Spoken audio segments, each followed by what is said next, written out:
Okay, good afternoon. In 2007 conference, in a panel on Johnson grass resistance, we started touching on weed resistance. Then we continued talking about this topic in every conference, and after 2011, not only in Aapresid conference, but in all agriculture conferences, the topic was discussed because the weed resistance was on the increase in all the country. In every talk and seminar that we go to currently, we see this issue. And normally we focus on the problem. That is, if you have Conisa issues or annual grasses issues, that is what you do, and that is what I call to focus on the disease. So we are going to try to approach the topic here from a different perspective, focus on health, not about how to control something, but concentrate on what we should do, what practice we should adopt not to have the problem. For instance, when you have high cholesterol level, instead of asking what drug or what drug to do, we start exercising, we change our diet so as to reduce our cholesterol.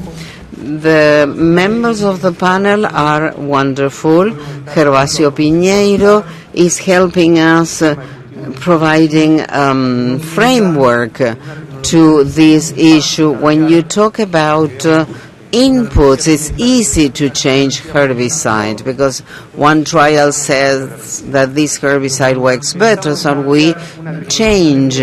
But when we think about changing practices, it's important to change your mindset, and in order to do so, you need concepts. And Gervasio is the person that works with these service crops ideas. Then we have Sarah. She is from France. She visited my farm. She visited some chakra test plots in February. She showed me what she was doing in France. We were really very surprised for what she's doing. I know it's a very difficult time for her to be away from France. She's a farmer, and she's the vice president of French Aapresid, we may say. She's made a very big effort, and therefore it's important for us to have her here. And Francisco Cosci, he has developed Chakra Bandera, and he's been working on these changes and has very good information. So without further ado, Gervasio, please.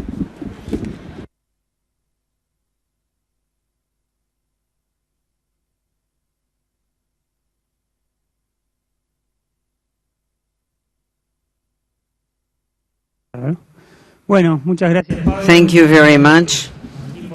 Thank you, Martin, for the invitation. It's a pleasure to be here and to be able to tell you about the last ideas and the last research at CONICET with a group of people that come from many different places. My talk will be about service crops that are mainly cover crops, but I will tell you why we now call them service crops. And this will be used to discuss weeds. We will be discussing agroecosystems, ecosystemic services, service crops, and I'm going to explain how this impact on weed control and management. We are discussing sustainability, You know this. Every day we are required to produce more in a sustainable way. So we have forgotten as farmers and as consultants that we are producing in an ecosystem. That's something that is a reality. An ecosystem has its own rules and properties, so it's very difficult to think about hydroponia. That is very hard to do it in an extensive way. So we have to take advantage of ecology. Ecology studies ecosystems, and we have to use it to our advantage to produce more. Ecology brings some interesting concepts and many rules that derive from studying system from an ecological point of view.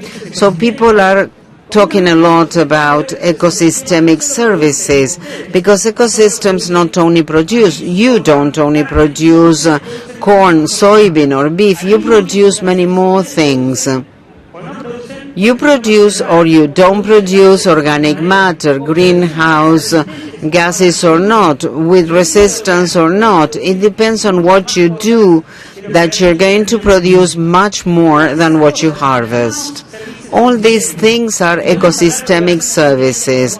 We can talk about nutrient regulation, about organic matter building in the soil.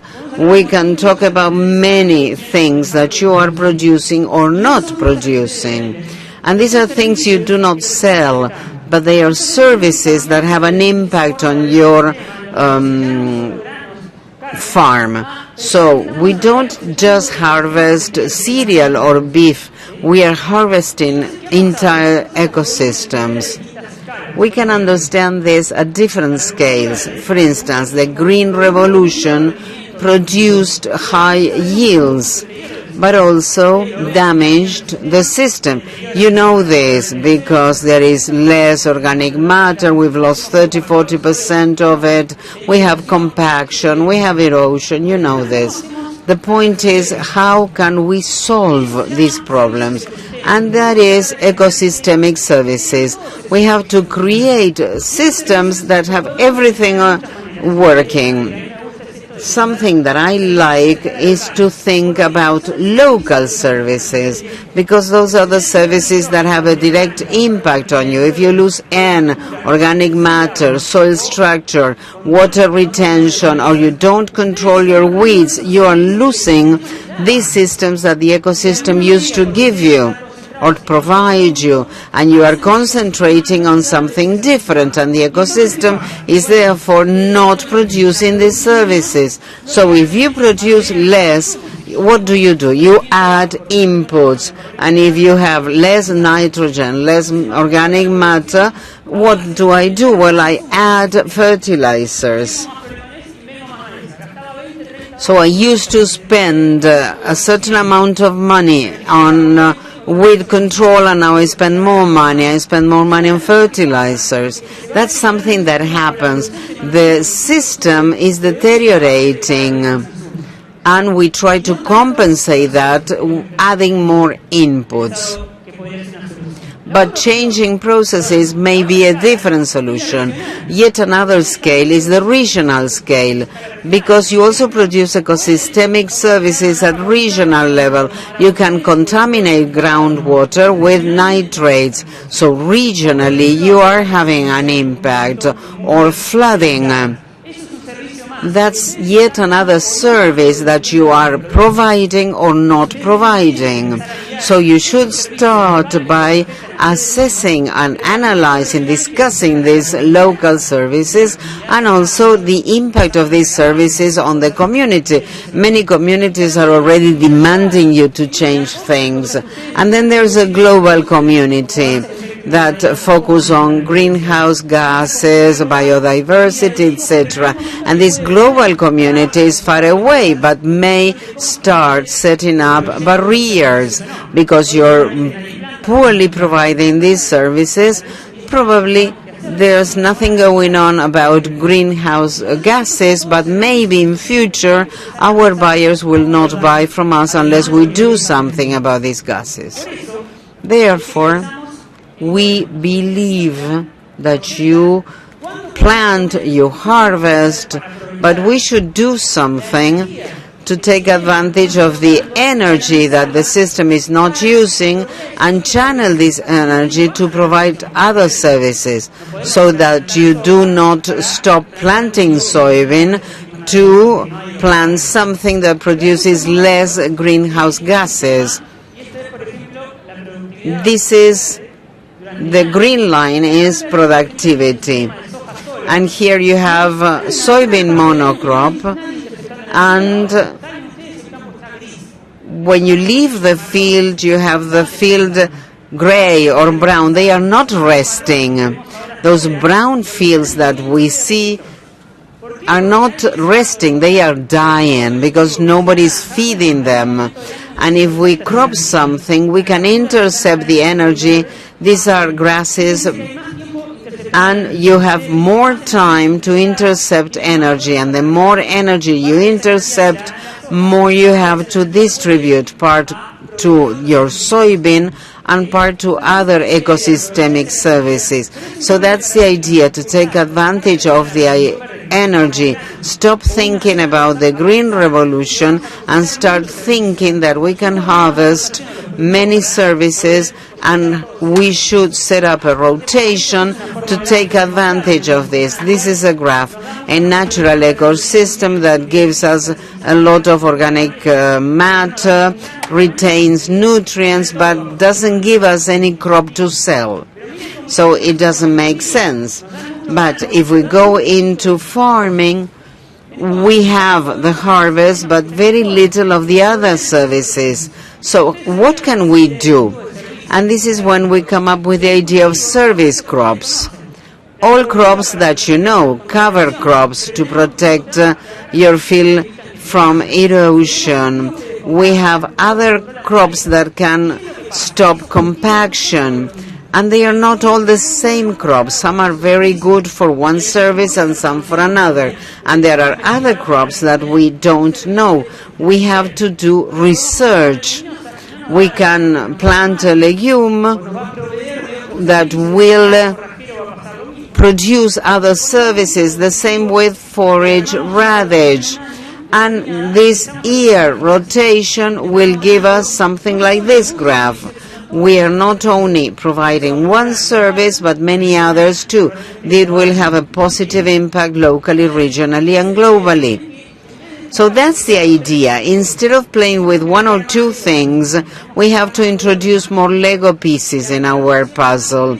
And our rotation should be more complex, more biodiverse, but not more difficult to manage. So systems should provide all these services. Maybe after listening all the talks in this Congress, we will all try to start working in the same sense. Many people are doing this. Sandro is doing this. Many Aapresid farmers are cropping service crops. That's clear in our mind. But as usual, or frequently, we also have to think about money. So this is what we did. We consider how much are farmers paying for this. We set up a poll, a survey, and we had 31 plots with service crops and 31 plots without service crops. We asked them how much herbicide, how much fertilizer, how much they were spending, and this is what they distributed. There was a lot of oat, black oats, because this is Uruguay, Dicias, normal oat, rye, triticale, wheat. This is how much they spend in having cover crops or service crops, $58. But some have spent $180 and some others could spend only $24. So the question we ask is, this is what we are spending, and what about herbicides, service crops, 3.8 herbicides. This is what happened along 1 year. So 1.6 difference per year. But check the herbicides, 1.5 herbicide less. This is what the survey shows, 1.5 herbicide less than before. In money, $87 compared to $180 and $14. These are the applications. They are spending $26 less. No lo paga, me dirán ustedes. Y ahí pongo el tema de los rolados de Sandro. Ojo, cuando la opción de... When you avoid service crops and you roll, numbers change a lot. This is an interesting strategy. You reduce herbicides applications. This is about $30 instead of $87. So you are paying for your crop. I don't think that calculations are the most important thing here, but they show the results. So 58 is some money that nobody wants to spend. This is a service crop. It provides us with many services. What happens? How much would you save in resistance if we include in our rotation a service crop? Would we be spending $120 to deal with resistance? Maybe if regionally everybody would have shifted to service crops, these things would be different because resistance will not be so important because the way to fight resistance will be different. But this is not the only result. If you planted Hacia, you can estimate how much nitrogen fixation was there. If it was 50 to 120 kilograms of nitrogen, this is 100 to 240 kilograms of urea. So if you plant Hacia, you are saving from $40 to $96 of fertilizers. 40, 96 I have already paid for my service crop.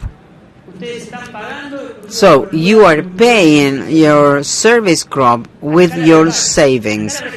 This is locally. Maybe regionally things look much better. What if I use a grass? Grass is always also fixed carbon. And 1 ton, if we think about organic matter, let's say that this is capture for the soil, that you have lost only 50%. So 60 kilograms of urea, that is from $30 to $40. So you are almost paying for your service crop. And you can pay only $24 if you're using the cheapest service crops. So you see that what you get pays for what you spend. Perdón, van a mejorar la captura. But there are other services to improve nitrogen uptake. That's your goal, but your neighbors and people who are taking water from the same water layer will also find this. How much is this going to cost? But you're going to emit fewer GHGs. You're going to improve impact on the environment. How much does this cost? We don't know. And you're also going to see lots of other services which I have not quantified. We can do it, even though it's more difficult. You're also going to improve water. How much will this mean in money looking forward? You'll also help from the flood point of view. How much would this cost? Everything with the same crop that we have already paid for with these two things, erosion. And if there is slope, there's a lot. What about physical properties, organic matter? How much are all the other services worth? That's my bottom line. Let's use ecologic concepts to produce. Ecology should be a partner. We should not go against it. Let's change paradigms. Let's start harvesting grains and let's harvest many other things. Let's think of leveraging energy. Crops add life to the system. I love Pampa to be green in winter. I don't want Pampa to be gray or brown. We're losing lots of energy. Lots of things we can use to feed the rest of the system. The system has to be fed in winter. Service crops control weeds, reduce use of herbicides, and they're paid for by themselves. Service crops are profitable to your mouth, balance things, and you see that this can be done. Thank you very much.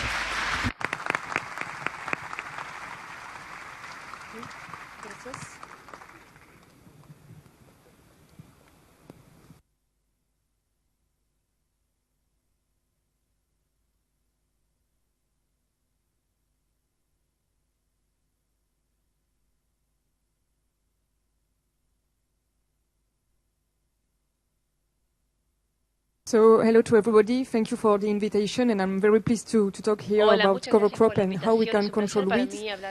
So, the topic today is how to control weeds with cover crop. Why? Just because we have a lot of problems with weeds. As you can see on this picture, las malezas are a very, very big problem, either in South America but also in North America. And we have a lot of weed resistance, which are resistant to one herbicide, but today, as you can see on this picture, we are also resistant to 2, even 3 herbicides. So what can we do with this? In fact, there are some people who come and tell you, do you want to try a cover crop solution? But the guys say, no thanks, we are too busy to try another herbicide. But I just want you to keep in mind that maybe you can try a new herbicide, but remember that an herbicide problem doesn't have an herbicide solution, which means you can find a new herbicide, but it will last only 1, 2, or 3 years, but that's all. Whereas if you are going to use cover crop, you will find really, really good solutions. So sometimes you are a little bit lost and you don't know where to go. So if you want to understand where to go, in fact, you must step back if you want to find a good solution. And remember also that no-till doesn't work by itself. We are here to talk about conservation agriculture, and conservation agriculture includes cover crop and rotation. Each time you do only no-till, it ends up with a lot of problems with weeds or bad rotation. So cover crops is the key if you want to succeed in the no-till system and in conservation agriculture. And we see all around the world that there are many people who are looking at cover crops as a big solution in order to control the weeds. So you can find many articles on the internet. Weeds, cover crops, they can act by from 3 ways. The first way is with allelopathy. Here on this picture you can see buckwheat. Buckwheat is a plant which is going to release a lot of compounds which are going to eradicate all the weeds and to decrease the weed germination. The other way to use cover crops is with mulch effect. Here on this picture you can see a corn which was seeded on a vetch, and the vetch acts as a mulch, so you don't have any weeds which grows between the rows. And the other things we can use also is competition. Here it's a corn which was interseeded with a mega mix of cover crops, and there are no weeds between the rows. So in fact, we are farmers and we are going progressively to replace herbicide with crop and cover crops. And a friend of mine, Dwayne Beck from the USA, always says that if you have a problem, it's because you have provided an opportunity somewhere in your system. If I look at rotation we have in South America and in North America, what we see is we have soybean, fallow, corn, fallow, soybean. So it means that what we must do in order to mimic nature and in order to fill the gap is in fact to have cover crop between soybean and corn. And the cover crop you are going to grow, it's very easy. In fact, when the cash crop is a grass, the cover crop will be a legume. And when the cash crop is a legume, the main cover crop has to be a grass. And in this case, as the soil is covered with living plants, you won't have any weeds. Whereas in the case we saw in South America and North America, because of the fallow, we will have a lot of weeds which are going to grow. And we are farmers. We are going to keep it simple. Farming is just to harvest sunlight all year long. Once you have understood that, it's very easy to do. And harvesting sunlight all year long, you can do it with cover crop, as we saw on the previous slide. So including cover crop, it's doing like that. This is on my farm. So you see, the day we were harvesting peas, I was seeding a mix made only with 12 species. And this cover crop will grow during the summer. So we have different root systems. Here you have brassicas, you have legumes, you have also grass. And the goal here is to improve the soil fertility, to improve the soil microbiological activity, and it's to replace iron by roots. And by doing that, you also suppress all the weeds. Because the light cannot touch the soil, and if the light doesn't touch the soil, you don't have any weed germination. And after that, we seed right into the cover crop. So here I was seeded a triticale into the cover crop. Then the cover crop dies. You can see the cereal, which is growing. Then the cover crop dies slowly, and at the end we harvest. So this is a way to harvest sunlight all year long by including cover crop and in order to decrease the weed activity. Then we can also try to harvest sunlight all year long, but also everywhere, and this is by including intercropping in your system. So how can we do that? This is an example coming from the USA, in Indiana. So this guy here is seeding a mix of cover crop right into the corn. And by doing that, as you can see on the picture, you have competition with the weeds. So the cover crop will replace the weeds. And there is no problem for the corn, because you can see the corn grows slowly. We capture a lot of sunlight. At the end, they harvest the corn, and the cover crop is already there, and the cover crop will take over the corn, and then it will grow during the winter, and after we can do either a soybean or a corn. The other example to do intercropping, this is in France. So here it's on sunflower. We were growing lentils with sunflower. So the lentils will grow between the rows. They will bring a lot of nitrogen to the system. Then it continues to grow. And at the end, we harvest the sunflower and we just roll the lentils in order to have a regrowth with the lentils. And then we seed right into these lentils. We can seed a barley or a wheat or triticale, whatever we want. So you can see we harvest sunlight all year long. And just keep in mind that farming is to harvest sunlight. What we are going to do tomorrow, because today we harvest sunlight with crops and cover crops, so the soil is always covered, but what we are going to do tomorrow is to improve the system with perennial crops. You can see on this picture, for example, here we grow canola with alfalfa. Once we harvest canola, the alfalfa regrows, then we suppress the alfalfa. We don't kill it, we just suppress it. We plant a wheat in this alfalfa. As they grow all together, once we harvest the wheat, the alfalfa regrows, then we suppress it and we grow another crop. So this is a way to put more diversity in your system and to include perennial crop in your rotation. Because we all know that annual crop is not the key in the long term.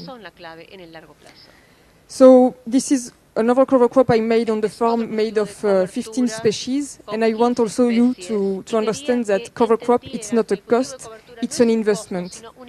I know that it's very easy for farmers who have animals to invest in seeds, because you know that you are going to graze the cover crop, But for someone who is an arable farmer who grows only soybean and corn, you don't want to invest in something you won't harvest.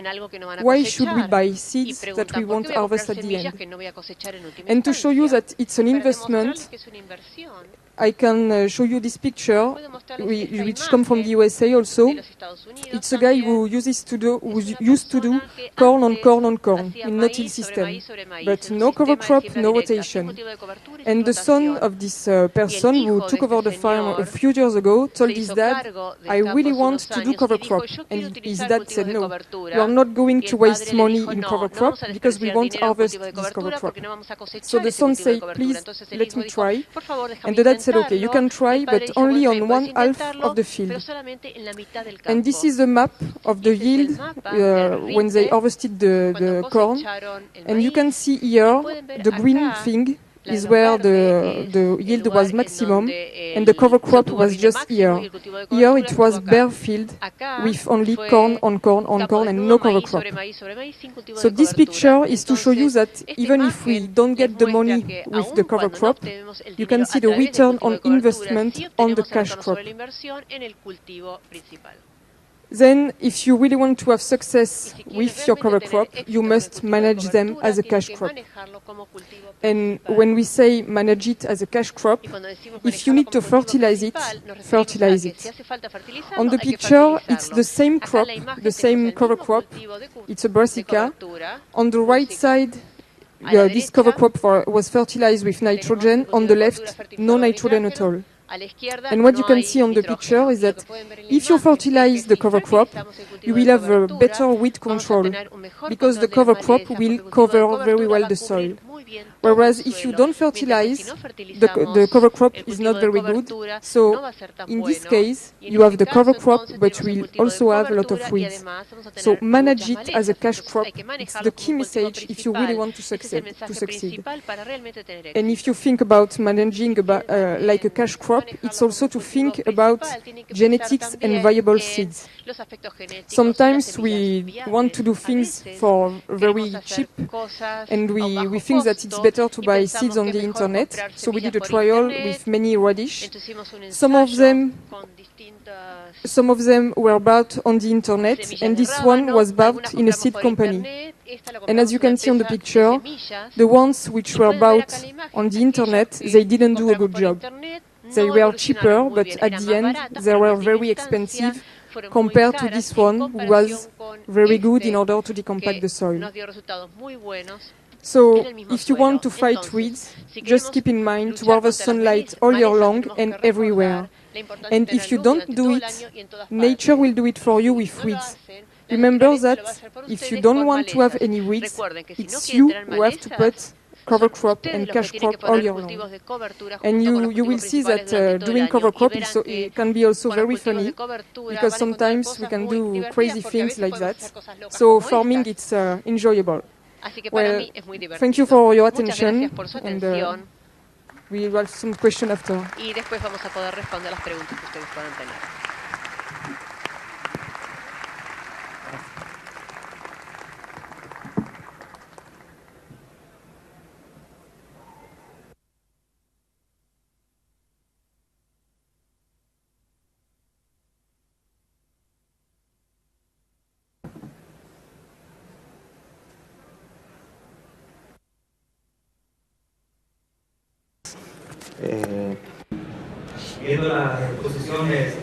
Listening to my colleagues, we start thinking that, of course, production systems are changing, or we have to change production systems to a more complex agriculture. Agriculture has to be more complex but simpler at operational level. We have to find a balance between these complex issues and the simplicity on the field. I'm going to tell you some experiences of Chacra Bandera in the southeast of Santiago del Estero, in the center of the country. We are comparing strategies with different intensification levels. in order to get less weed issues and all the benefits that Gervasio mentioned to take advantage of our resources and cash crops. Therefore, we started by asking ourselves, what is the problem? What is the real problem? Have weeds like this? Have this weed resistance? And then we wonder whether we are applying herbicides the wrong way, because we are getting better at herbicides. We are understanding all the recommendations that companies and experts make. Applications are on time. We use residuals. We use some overlapping strategies. We change MOs.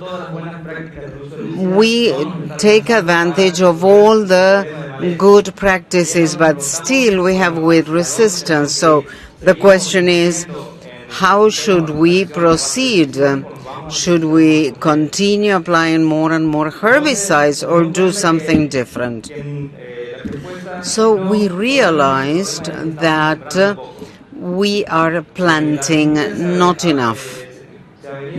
In Argentina, we have been using a system where intensification was not so important, less important than we needed.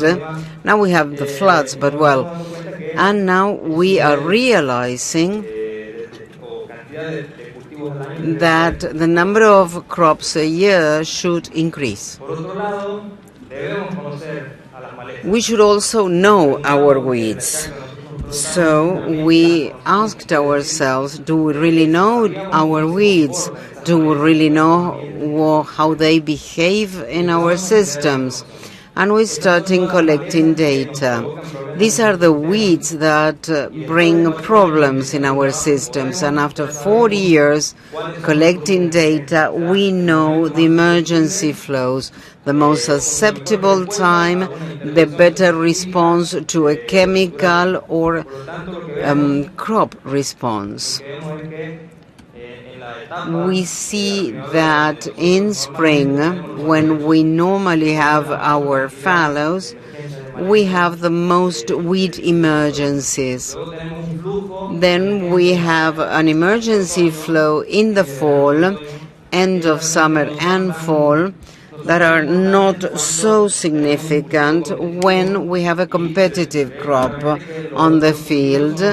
And we see that crops are the best herbicides. Sometimes we have some failures, some plots we could not seed, and that brings more issues. But this information, this data, will let us change our approach besides overlapping, changing herbicides, MOs, etc. So we now know that we should do something more than applying chemicals. And we started talking about service crops. Gervasio has described this very well. And we have to start filling this niche and capture all the energy to transfer part of it to the following crop. So we started thinking that intensification was not the only thing. We should also focus on diversification, and not only diverse species, diversify strategies too. Some wheat, a service crop, or a chemical fallow is also diversification, because we are diversifying species and environments. So, based on Darwin's theory, the survival of the fittest, We may say that resorting to certain strategies will allow us eliminate certain weeds, even though certain weeds will still survive. So not all service crops or cover crops will stop weeds evolution, not all the weeds. This is yet another reason to shift to diversification, to mixing species, to rotate strategies. How can we diversify our systems? Crop rotation is the most common. Every year we listen to people telling us, don't go to monocrops, go to crop rotation. Another way to diversify an environment is changing planting dates. We usually have late planting, December, January, but sometimes we can do spring crops like this year, soybean and corn, in early planting dates. So we are diversifying the environment because we're using resources at different times of year. On the other hand, we have service crops. And this is where we have to study and think. Grasses, legumes, different families. Depending on our environment and our goals, we have to choose different species. Maybe air seeding coming in at the end of our crop, or at another time to have a different impact. This is a regular situation when we harvest corn. We have weeds that start using what the corn has not used, and we think how to change this and harvest a cleaner corn. We tried with air seeding or a natural reseeding with Melilotus alba. We did Melilotus, we harvested, and when we started to harvest crop, we have this Melilotus for free that is controlling our weeds. This is environmental adaptation. This species adapts to this system very well. We harvested, everything was okay. We went from a corn with weeds to another corn with Melilotus. We want to continue moving forward and diversify, try different species, because results have proven to be interesting. After harvest, winter came, and we started checking that weeds were not growing in the field. Weeds were not visible. We did not have what we call the emergency flows. So it was simpler to manage this system. Another example is barley over corn.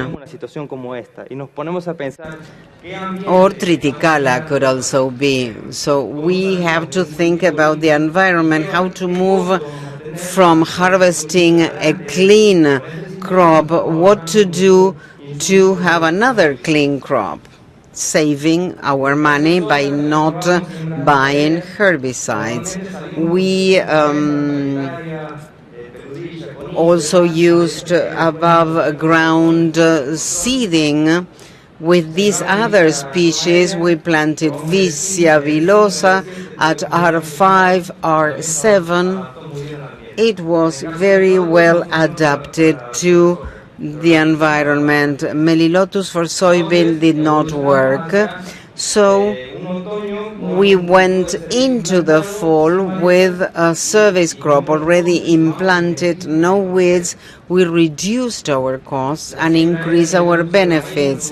This air or above ground seeding, this is a spring corn harvested in February. The implantation of the service crop was very good. We see it here. And when we go into details, we still see some weeds. This was a quinoa that was in the field together with the crop. Again, going back to Darwin, some species will still adapt to the new environment, and we may think that diversification is important because if every year we have the service crop, we will have that host in the system. So the idea is to go in with mixes, or next year to have a grass or another type of service crop. The experience where we had 3 different levels of intensification, strategically thought or planned because we are in a semi-arid area, or cash crops like wheat. We tried with wheat as a cash crop, service crop for melilotus, and a chemical fallow. This is the rye when we intervene to break the cycle. Good biomass, good weed control. This is the witness. The control plot, I'm sorry. This is the Hacia.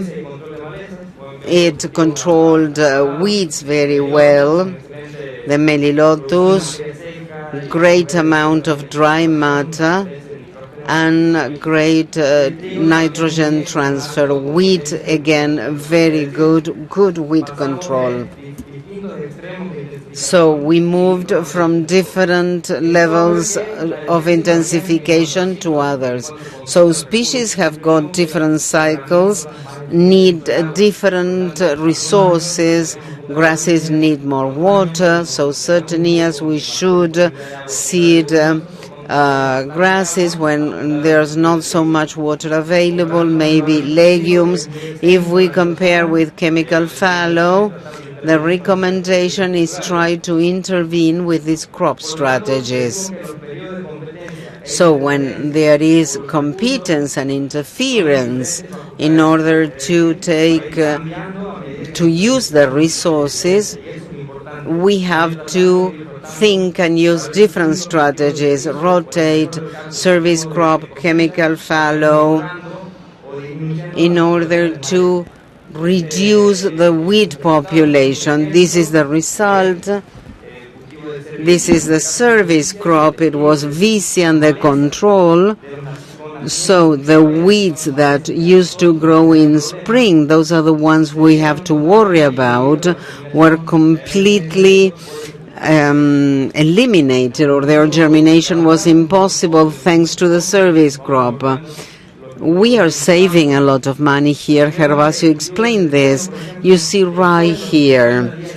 After 50 days of drying it, some weeds came up. So the interference, the residual effect lasted 50 days. So the best herbicides give us these 50 days, and the cover crop did it.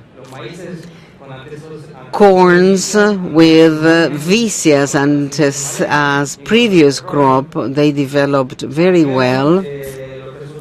These are the results of the different strategies, cover crop plus residual herbicide after drying the crop.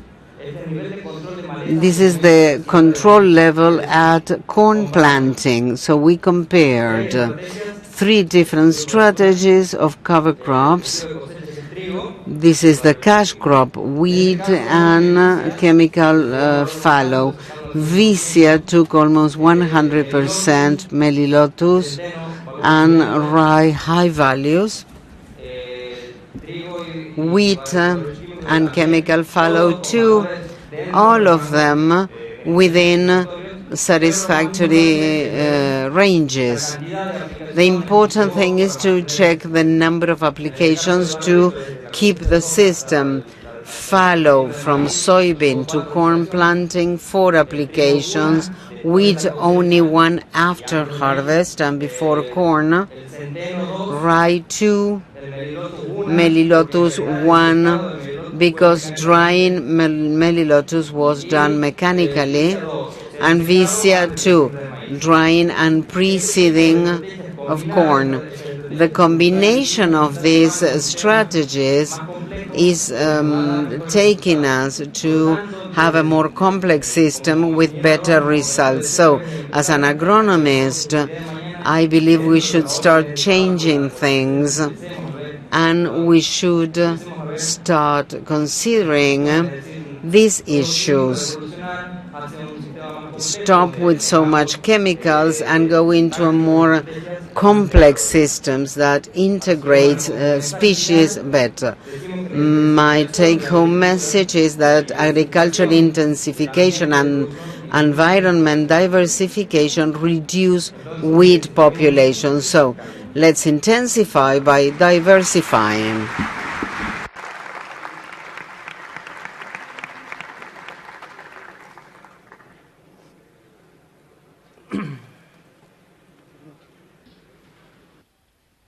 Bueno, tenemos 5 minutos para recibir preguntas.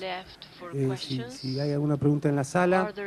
Mientras tanto, creo que escuchando las 3 presentaciones, somos todos conscientes de que se nos está abriendo un gran desafío. Se está como empezando de nuevo con una nueva forma de pensar, utilizando los cultivos de servicio. Vamos a una pregunta. USA Radish Tiles tiene problemas de cruzamiento con biotipos resistentes, seguramente es para Sara.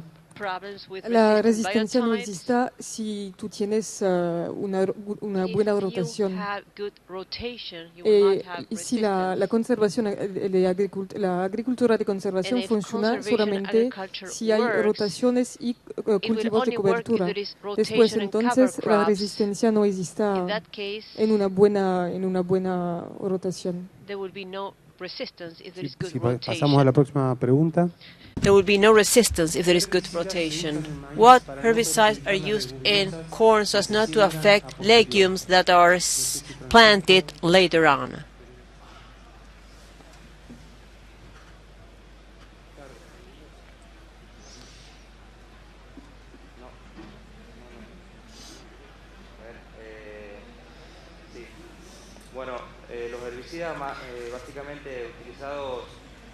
Herbicides used in experiments and in the field may generate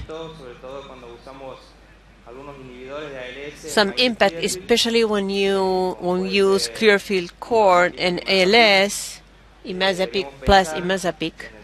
In that case, we should think of the following crop, especially if we're going to use legumes such as beans, peas, and crops such as Hacia. In that case, we may be generating a phytotoxic effect, or with other herbicides. The important thing is to wait those times, to wait the time we have to wait, and understand that corn has to be planted in time and the herbicide has to be applied on time too. I'd like to say something else. Both Melilotus and Hacia, these species know when they have to emerge, so usually, unlike grasses, when you plant grasses on corn, things are different, so we do not have problems with atrazine with Melilotus. Finally, I'd like Gervasio to give us, or to say a few closing words. Well, as closing words, I think I should say that You have to think of your farms, of the services, of everything you want to improve in your farm. And there's probably some species that will do the trick for you. And probably in winter when you have nothing, and if you're afraid of water, as you may already have seen, is not an issue in many problems. It depends on when you kill the service crop, but usually water is an issue that can be worked out. So think of those farms, of those plots, think of what you want to improve and what crops you could use to provide that service, or what mix, because it's a service, maybe it's a mix of services. I think that that's the takeaway message. From an agricultural point of view, it is crystal clear. We say this with the Americans, the French, the Australians, we all agree on this. We need more crops, 2 crops in a way, perennial crops. If you're not convinced, then do your maths. The wallet will also recognize this. If you do your math, you will get more money with more crops. With these 2 things, we should start thinking that the pampa should be green even in winter. Thank you. Bueno, también un comentario que me parece acorde. Las malezas resistentes. I'd like to add something else. Resistant weeds are a problem, but they have come to open up our minds. Thanks to this issue, we have started to see many more benefits provided by service crops. Before the resistant weed problem, there were some technical people who talked about service crops, cover crops, etc. It was very difficult to implement this. Growers would not think it was important. Thanks to this issue that is so significant, we have started to think of taking this approach, and now we're seeing all the benefits of it. Thank you. Thank you, everyone, on behalf of Aapresid.